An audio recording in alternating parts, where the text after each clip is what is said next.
નમસ્કાર, આપ જોઈ રહ્યા છો HK ન્યૂઝ. હું છું એન્કર અર્પિતા પટેલ. હવે જોઈએ અગત્યના સમાચાર.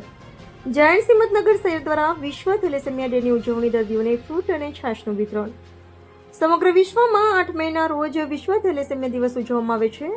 આ અવસરે જાયન્ટ હિંમતનગર શહેર દ્વારા હિંમતનગર નવી સિવિલ હોસ્પિટલના વિવિધ વિભાગોમાં દર્દીઓ અને બાળકોને ફ્રૂટ વિતરણ કરવામાં આવ્યું હતું.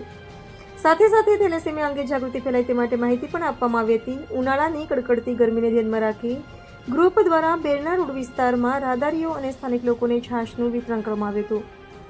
ઉપરાંત હાલ ઉનાળાની રજાઓ ચાલી રહી હોવાથી બાળકો માટે સમર કેમ્પનું આયોજન કરવામાં આવ્યું હતું, જેમાં વિવિધ સર્જનાત્મક અને શૈક્ષણિક પ્રવૃત્તિઓ યોજાઈ હતી.